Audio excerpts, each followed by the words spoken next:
The I-16 is a legendary airplane of the 1930s, highly mobile and with an unusual silhouette. The pilots nicknamed it the Mule, which suited the stubborn plane perfectly. The first calculations and drafts were done by Polikarpov in 1932 on his own initiative. A year later, the military took an interest in the project and issued an order for design and development. The plane was given a project name CKB-12 and gradually came to have the look familiar from many posters and magazine covers. The I-16's first flight took place on December 30th, 1933. The plane was piloted by Valery Chikalov, who at the time was the Factory No. 39 test pilot. The I-16 had its trial by fire in the skies of Spain. Its appearance above Madrid in November of 1936 drastically changed the face of air warfare. The Italians flying the SR-32s and the Germans flying their Henkels 51 now only entered combat when they had a significant advantage in numbers. It's not a hard plane to fly, but also not the easiest. The airplane is very responsive, and you need to get used to this. Once you understand the temperament of the I-16, you will have a great time flying it. The plane also has great mobility. Of all airplanes in the same tier, only the Japanese and American carrier-based aircraft can outmaneuver it. The early model of the I-16 has low durability, however. Only the Japanese A5M is worse in this aspect. Another con is a fairly slow diving speed. This fighter has much more potential in horizontal combat, where it can outturn a less mobile opponent. Planes of the same tier, except for F-3F, should dive and then attack when on the countering course when battling the I-16. The top speed of the Soviet fighter is about equal to other planes of its tier. Another advantage of the early model I-16 is its relatively powerful weaponry. It's one of the best-armed Tier 3 fighters. This turns a plane that's pleasant to fly into an excellent combat aircraft. The research tree of the I-16 early model has 10 slots. The airframe is of 1934 to 1937 year design and cannot be changed. The M22 engine.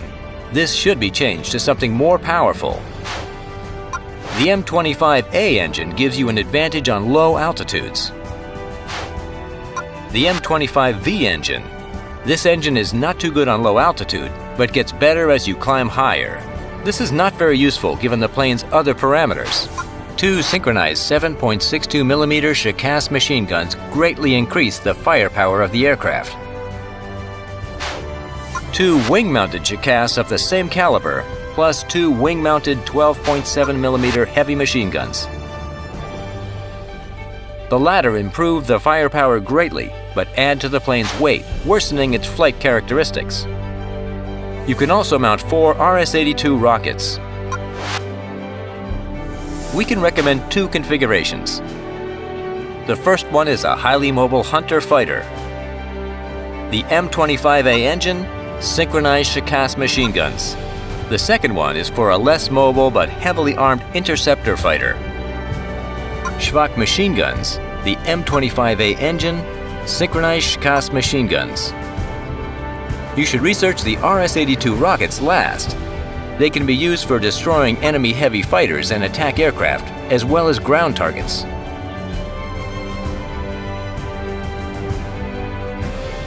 But keep in mind that having the rockets installed, as well as the rocket mounts on your wings, decreases the flight performance greatly.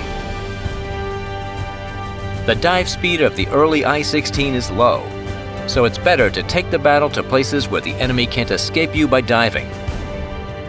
Low altitude and skillful use of terrain is half the battle. The plane seems to be made for these conditions.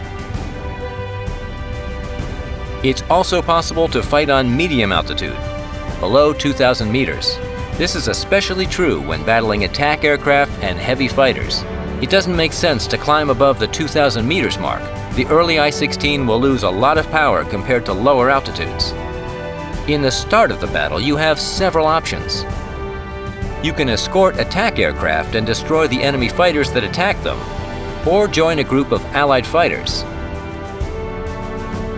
If you installed rockets, you have to shoot them at heavy fighters and attack aircraft or ground targets before engaging in a turning fight. The range of the rockets is around 1,000 meters. Remember that ground targets are a low priority for a fighter, though. It's much more important to hunt down the enemy airplanes. Early in the battle, you should climb to an altitude of 1,200 to 1,500 meters for the first attack. Keep an altitude of 600 to 700 meters afterwards.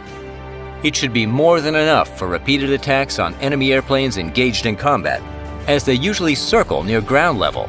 Keep in mind that the effective firing range for the Shikas is no more than 500 meters and 650 meters for the heavy machine guns. When fighting an opponent who is fast but not very mobile, attack him while on a countering course. After passing the opponent, try to tail him and keep firing until he's out of the range of your weapons. If the enemy is too far, then try to switch your attacks to a closer target. Try attacking already damaged and smoking opponents first, but don't forget that an enemy who escaped can turn around and attack you. If you notice an enemy airplane closing in and the distance is about 100 meters, start making evasive maneuvers.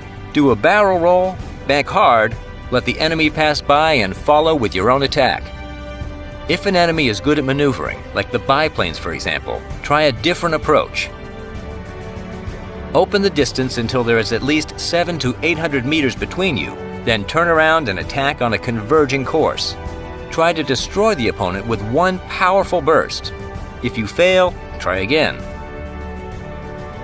In case you decide to intercept attack aircraft, tread carefully. Do not try to attack them head-on or on countering courses.